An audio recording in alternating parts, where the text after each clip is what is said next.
How would you like a 15% discount to my daily email, the stack of stuff, the show notes, discounts to the conference, all of that? All you need to do is text the word show to 33777. You'll get the annual subscription with a 15% discount to my daily email. You'll get the stack of stuff, the links to the show notes, discounts to the conference, and so much more.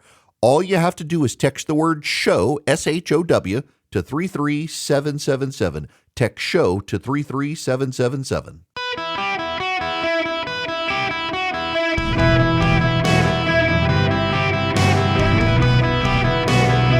Welcome to the Eric Erickson Show podcast, Hour 1. My fellow Americans, welcome. It is Eric Erickson here across the nation, and I am delighted to have you with me. The phone number is 877-973-7425 if you would like to be on the program. I had an epiphany last night, I think. So I have a theory. I ran it by some friends. They were like, I think you're onto something. We'll get to all the big headlines of the day. You got the Fox News poll that's up for Biden. The Emerson poll is up for Trump. All that sort of stuff, Supreme Court decisions. But this is one of those things. I got to get it out of my mind, out of my mouth, so I can stop thinking about it. I think I'm right on something, though. When I was a lawyer, one of the lawyers at my firm in Middle Georgia, he helped a lot of family-run businesses. And he was the first person who tipped me off to this. It's actually a economic theory and business theory of family-run businesses. The third generation runs the business into the ground if they're not careful. And you have to go through serious planning to contemplate it and to consider it. And it has come up time and time again. Now, there are some people and some economists and some business experts, the Harvard Business School has tried to debunk this. They say it's mythology, but it's mythology so many people believe it becomes almost self-fulfilling prophecy. In fact, it's so well known that there are books from the early 20th century in Germany warning families, family-run businesses, that the third generation will destroy your business. The Swiss have sayings for it. Even the Brazilians. The Brazilians have a saying, prosperous grandfather, supportive son, poor grandson. That's how pervasive the mindset is, that among family, we're not talking publicly traded corporations, family-run businesses, the third generation has the propensity to run it into the ground.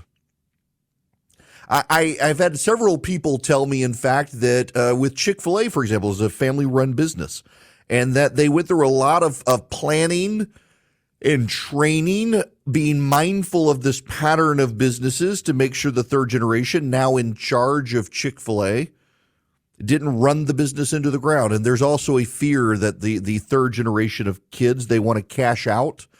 They want to make their company publicly traded. They put their wealth ahead of the company and the product. And there are these great concerns out there. And a lot of families do a lot of family planning. In fact, I've had Dave Ramsey one time himself tell me that he's talked to a number of people who are become concerned with transitions to the grandkids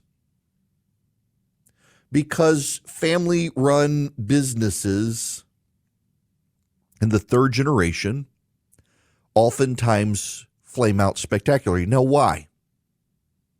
The thinking goes that the grandfather who started the company pours his heart and soul into building a prosperous company. It's his other baby. He brings his son into the business, who sees the labor of the grandfather, his dad, and how much he poured into it. He knew his father's sacrifices, and he respects it. The third generation comes along, and it's all they've ever known. And they assume by virtue of who they are, the business is so, not because of the sacrifices made that he didn't see, not because of the care and attention, not because of the respect of the customers and employees, but because they were, it was, and because he disrespects that or doesn't even appreciate or understand what came before him and the sacrifices made. The third generation takes it all for granted and makes decisions that destabilize it, and it comes crashing down. You're wondering, Erickson, Where are you going with this? What does this have to do with anything? Well, think about it this way. People talk about the American family or the Western family, Western nations. Think about this. In the grand scheme of things, we are now in the third generation of bureaucracy post-World War II. The bureaucrats have become technocrats. And it's the third generation. The first generation, depending on how you put your finger on it, but the first generation was directly involved in World War II and the collapse of Western civilization and the rebuilding of Western civilization, the repudiation of the evil of the Nazis and the Japanese and what they foisted on the world and the Italians and the Axis powers. The second generation, which is leaving leadership now and in many cases has already retired, they went through the Cold War and they knew the struggles of the first generation of post-World War II bureaucracy, having to reestablish the Western world order after a devastating world war, going through a Cold War where there was real good and real evil in the world between the Soviets and the Western powers. And now you've got the third generation in charge. The West has been dominant and supreme, wealthy and elite, and this third generation of bureaucrat coming into American and Western bureaucracies around the world has taken it for granted that they are the ones who made it so. The first generation knew it was the people, and their job was to be a support system for the people rebuilding post-World War II. The second understood from the first that they made real sacrifices, as did the people, to rebuild, and they appreciated. The third sees a world they've always known. The communists never existed. The Soviet Union had already collapsed before their entry into the global world order, and they just presume it was always so, and that it was the bureaucrats and the governments that did it, not the people. And so I don't think it's a coincidence we're seeing globally in the West the same problems, whether it's in Great Britain or Ireland or Germany or France or Hungary or Greece or Italy or the United States or Canada or Japan or Australia or New Zealand. We're in the third generation of the bureaucracy post-World War II, like the third generation grandson taking over from the grandfather. This generation of bureaucrats in charge thinks they're the ones who did it by virtue of them and their position, and those who came before them, not the people. And so they don't respect the people. They respect the bureaucrats. They respect the elite. They respect the technocrats. They have become the technocrats. A government of the people, for the people, by the people is now the government of the bureaucracy, for the bureaucracy, by the bureaucracy. And you people are something otherized by the bureaucrats. It's why when you go through the chain of custody of emails from the National Institutes of Health and the healthcare bureaucracy of the United States during COVID, there is this casual contempt for people who might want answers. How can they get answers from us? Look at what we have done for them. Look at what we have made.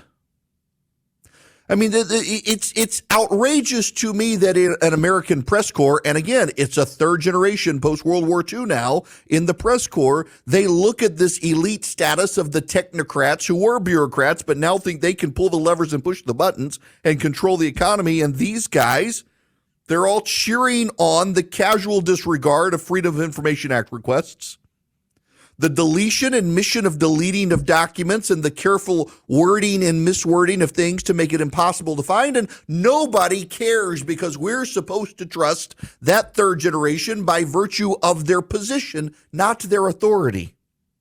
And that's the problem. So the first generation understood it was about authority, the authority by which they could make decisions. People placed their trust in them. They had all gone through the Second World War together. The second generation understood we're in this dangerous world with the Soviet Union. There's got to be legitimacy to the authority. And the third generation says, authority, I'm legitimate because I am.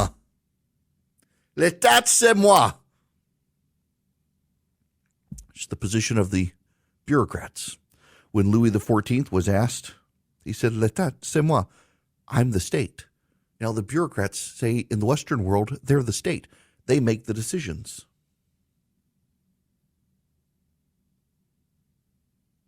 It's, I think, the common thread in Western societies right now. The distrust and contempt that the elite technocrats have for the people, that now they've decided they know best. It's not us anymore, it's them. And so we see this with an elite in the press, with the technocrats within the bureaucracy, their contempt of the politicians who are elected to make the decisions. And oftentimes it's the politicians who abdicate their role to the technocrats to let the technocrats make the tough decisions. I mean, the Supreme Court has a Supreme Court case coming down called Looper Bright. It's a technical case about something called the Chevron Doctrine, where the courts decided they must give agencies the power to interpret poorly written legislation. But there's been a shift over time because what the agencies do is they don't take necessarily the most appropriate interpretation. They take the interpretation they want. Whether it's appropriate or not to the way the legislation was written, the agencies are now insisting this is what we say it means. This is a problem in the Cargill case over the bump stock, where the ATF repeatedly said a bump stock is not a machine gun because there's a particular statutory definition. And then suddenly, after the Las Vegas shooting, said, we change our mind after 10 consecutive years. We're going to change our mind now because this is now what we want. Who cares what the legislation says? We are the technocrats and we govern. Who are you to challenge us, people of the West? And this has now gotten to this populist moment where it's a popular revolt through democratic means, where the populists don't really have a coherent philosophy. When you listen to the populists around the Western world, oftentimes their ideas conflict with each other. Take, for example, American populists led by Donald Trump. They now suddenly want to replace the income tax with tariffs. It's tariffs for everything. It sounds great for populists who do not appreciate that a tariff will become a tax on the poor.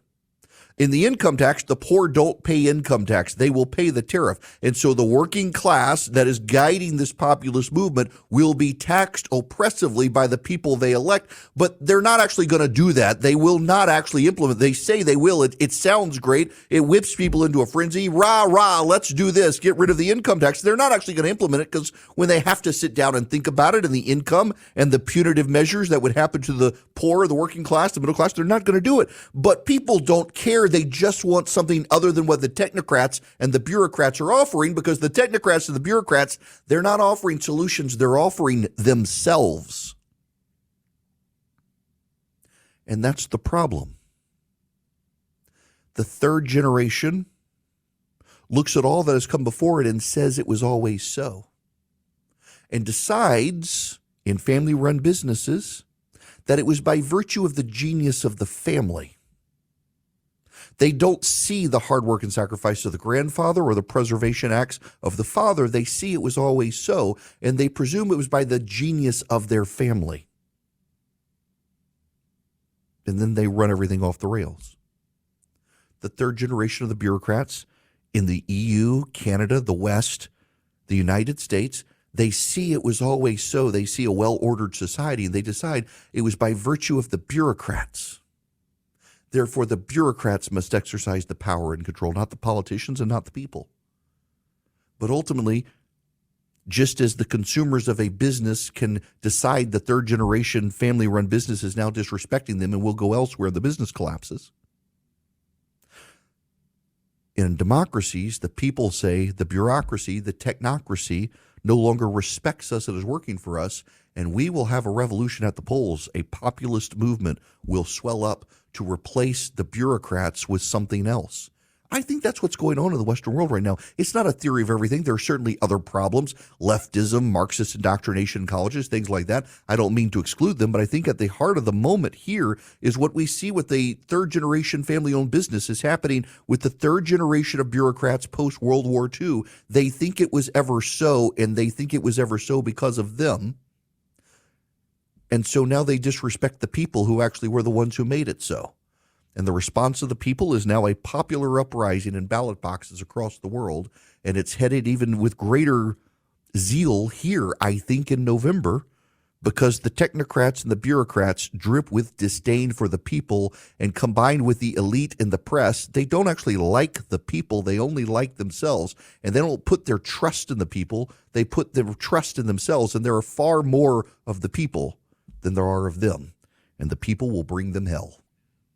Welcome. It is Eric Erickson here. The phone number is 877-973-7425. A listener, Mary Beth, emailed and said, don't forget In-N-Out Burger, another great example of a third generation of a family running successfully the family business. Notably, I know a little bit about that one. I forgot it at the time when I was talking about it. I was thinking of Chick-fil-A, but In-N-Out as well. The family went through extraordinary measures to contemplate passing the family business off to the third generation. And they did so quite successfully. In fact, In-N-Out and Chick-fil-A, In-N-Out in particular, is a textbook example that is studied in business schools for generational transfer of a family business because they did it so well. And the reason I bring this up in particular is just as a reminder that it really is a thing. There are a lot of people who try to dismiss it as self-fulfilling prophecy, but it is such a pattern that almost every industrialized country has sayings related to third-generation family transfers in business. And you got to contemplate the third generation because the grandkid tends to have only known the success and never saw the struggle that came before and took the success for granted. So you gotta walk them through that. There's some folks who want to chime in on this. I want to take your phone calls. I don't have a lot of time here to do justice. Be patient with me. Stay on the phones. I'll get to you. 877-973-7425. Also, when we come back, there's been a big decision from the Supreme Court today. It's a technical decision on taxes, Moore versus United States, we need to get to. And the Fox News poll. Since March, there's been a 7-point swing in the Fox News poll to Joe Biden. He's now ahead in the Fox News poll. Republicans aren't actually panicking, though, because of the other polling that came out today. And James Carville, well, he's talking about naked grandmothers to talk about the shock and appalling nature of Joe Biden's polling. I've got that audio. First, I got to tell you about Hillsdale College and their presidential selection survey. They want to know what you think about how we pick president in the United States. Normally, they educate you. Now they want you to educate them. Go to Eric, E-R-I-C-K, ericforhillsdale.com today and take the presidential selection survey from Hillsdale College. And let them know what you think about the Electoral College, whether we need to modify it, whether this interstate compact idea that some blue states are pushing to tie Electoral College votes to the national popular vote is with merit. Reach out to them, ericforhillsdale.com. You can also learn a lot about this fine institution that is educating kids across America, not just in college, but they've got great K through 12 education programs as well that local districts can deploy. Go to Eric, E-R-I-C-K, ericforhillsdale.com. Take the survey from Hillsdale College on presidential selection and find out more about Hillsdale College. They really are phenomenal conservative educational institution. I know a lot of people who went there. I know several friends of mine who are sending their kids there. It's worth checking out, ericforhillsdale.com. Welcome. It's Eric Erickson. The phone number, 877-973-7425. Want to go to the phones here. Dwayne, you're going to be up first on the Eric Erickson Show. How are you? Good. Thanks for taking my call. I hope my connection's okay. Sounds good to me. A couple of quick notes on your opening part there regarding the third generation. A friend of mine works at a Mercedes dealership, and he said that the mega dealerships around the country, when they're looking to buy something, they go to the third generation because that's the one who's ready to cash out. So that supports what you were saying about the third generation not appreciating it. But on your other point about your technocrats and all that, so back a lot when Trump was in office, there was so much talk about the deep state. And the left would always just laugh. Oh, that sounds so nefarious, the deep state. And when I would get into an argument with somebody, I would say, forget deep state. I would say, do you agree or disagree? In Washington, there is an entrenched bureaucracy.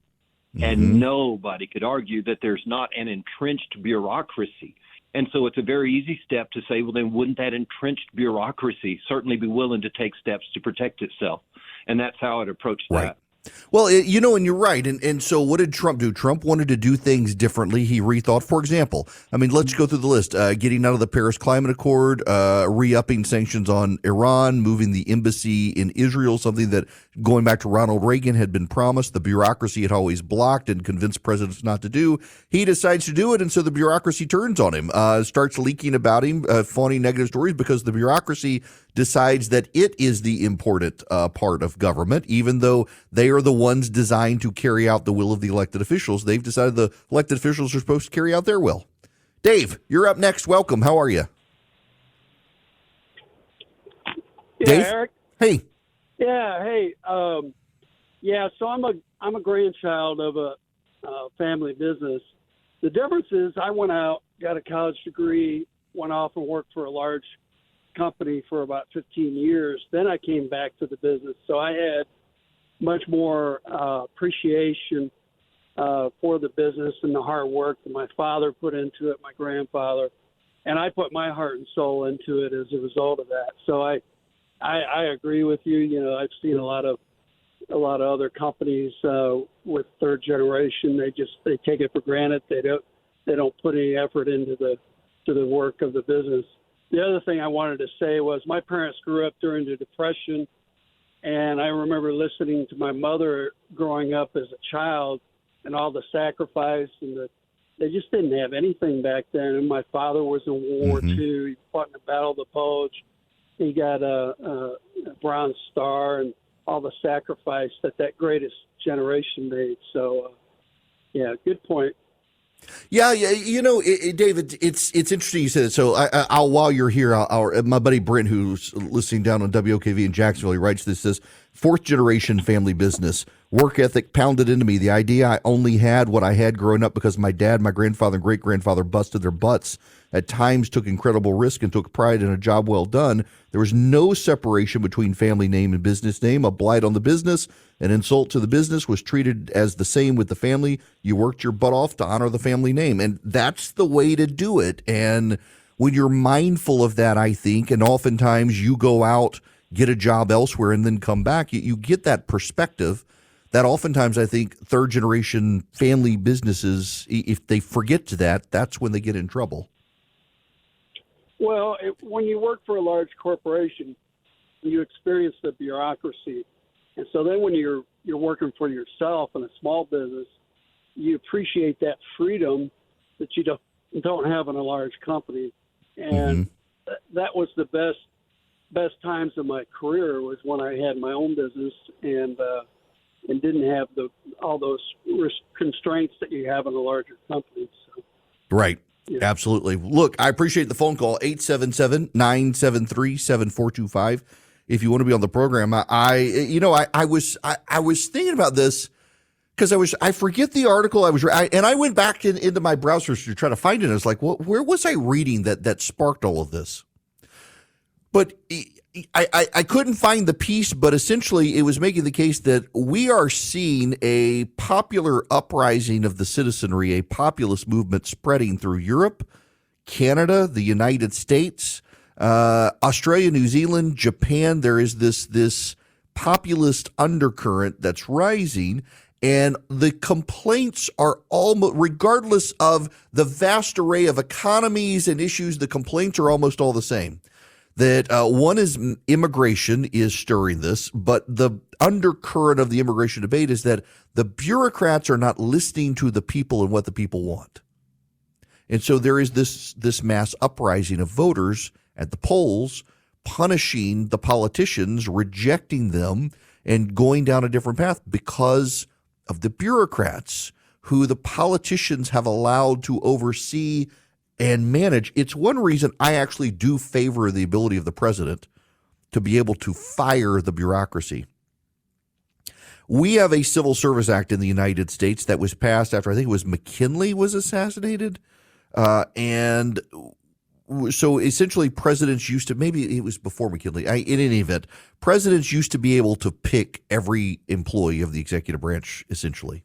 And there was a patronage system, and a guy didn't get it, and he assassinated the president, and the Congress decided to come up with a civil service where we had this bureaucracy that was stable among administrations. But over time, it always develops a left-wing bias because the left wants to use government for an ends where the right tends to not, and so bureaucracy tends to drift left. That's why you get so much woke nonsense coming out of bureaucracies at the state and the federal government, even if the state itself is conservative. Look at Texas.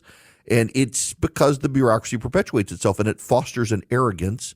And when you're third generation of the bureaucracy post-World War II, you have this sense that everything has always been so stable and prosperous, and you are ignorant as to the vast amount of sweat equity that went into rebuilding the world after World War II that the bureaucracies did play a role in, but were beholden to the elected officials. In any event, I want to move on to other stuff. I want to talk about the Fox News poll because it actually suggests, and Fox is a pretty accurate pollster, Republicans are not panicked by the Fox News poll per se, but the Fox News poll does show a shift to Joe Biden. And in fact, the Fox News poll has been tracking a shift to Joe Biden. It's now up 2 in the polling for Joe Biden. In fact, let me give you the trend lines here just so you understand. In August of last year, it was Biden up 3. September, Trump up 2. October, Biden up 1. November, Trump up 4. December, Trump up 4. February, Trump up 2. March, Trump up 5. May, Trump up 1. And now Biden up 2. It shows a real shift in the Fox News polling towards Joe Biden. And in fact, all of the polling has tended to show a couple of points to Joe Biden. So what can we take from this? We can say the polling is wrong.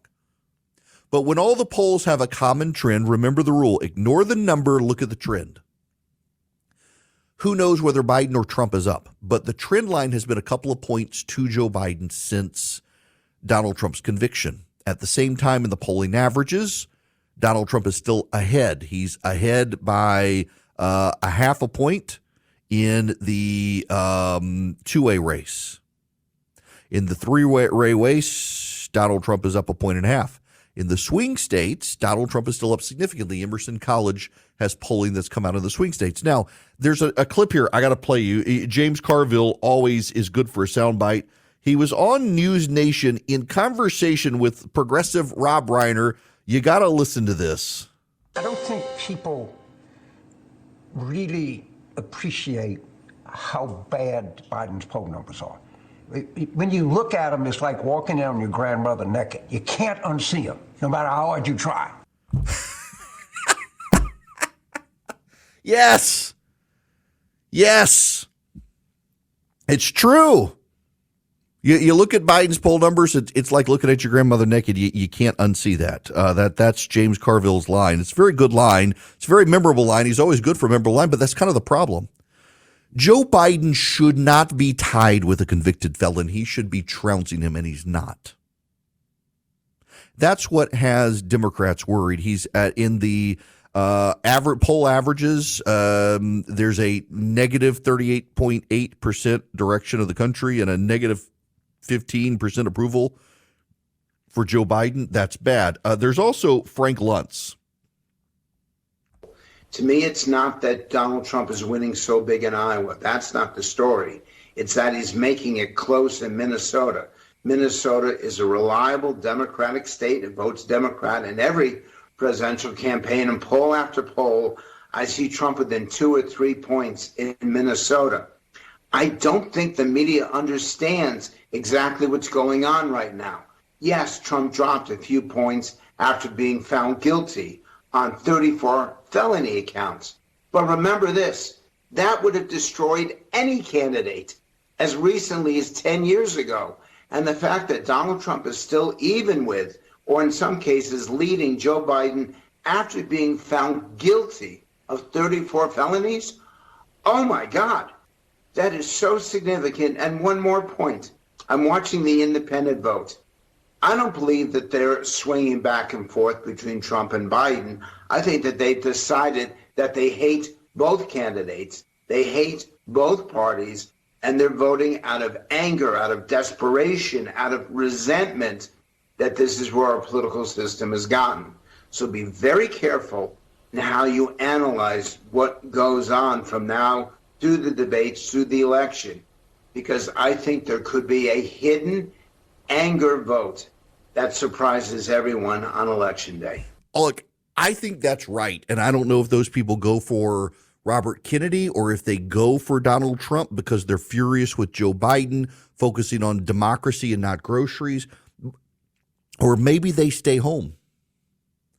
But I do think that both parties underestimate the rage of independent voters who are disgusted with Trump and Biden as the nominees.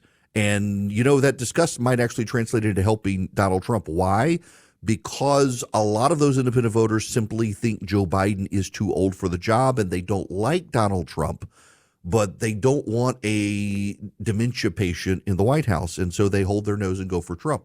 The danger for both parties right now is they misinterpret the election.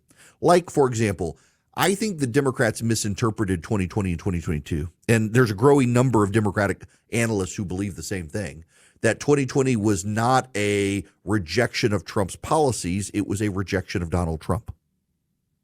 And 2022 was fury over the abortion decision, which I got to tell you, I originally dismissed, but I think the data has now shown that that's the case, that it wiped out the red wave as voter anger took over in August as the decision settled in. It came out at the end of June. You had July to percolate. The polling began dramatically shifting in August as the Democrats seized on it as an issue. It cut the red wave in most places around the country. In addition to the fact that at the time, people really were still internalizing and digesting January 6th and all the stolen election stuff, and the prosecutions were starting, things like that, and that caused a shift. And it was never about Joe Biden. It was never about affirming Joe Biden. The problem is the Democrats have now thought that all carries over into 24. The antipathy for Trump carries over, and they have ignored the antipathy for Biden is greater than the antipathy for Trump.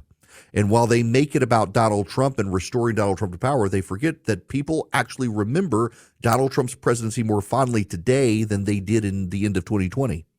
And more people would prefer to have Trump's policies back than Biden. And that may make angry independent voters who don't like Trump say, you know what, at least I liked his policies. I may not like him, but I liked his policies. With Joe Biden, I hate everything about him. And that's a powerful, powerful weapon for Donald Trump. Now, a powerful weapon for you is Vision Computers on your side, because your business or your home, they can be your tech support. All you do is call 404-COMPUTE or go online to visioncomputers.com. If you call 404-COMPUTE, tell them I sent you, you're going to save even more money. But they can be your tech support. So in 15 seconds or less, faster than a Google search, they can give you the answer. You need to know how to find a file on your computer that you saved. Now you can't find it. Call them 15 seconds or less. They're going to give you the answer. If they're going to answer the phone, they're going to figure out the problem. If they can't figure it out immediately, they can remote into your computer, find the file for you, take care of your computer, do email support, printer support. Great tech support. You don't have to have an in-house IT guy with your company. You can have Vision Computers. So they save you money. They make you more productive. They keep your employees focused on their jobs, not their computers. And they can also do it for you at home. If you're a bit of a, technophobe, you got a computer, you don't like to have to use it, Vision, they can take care of that for you. They'll also build you computers. Call them 404-COMPUTE. You're going to get a better computer from them than the one-size-fits-all big box store. 404-COMPUTE. Call Vision Computers. Tell them I sent you. They're going to save you even more money. Or go to visioncomputers.com.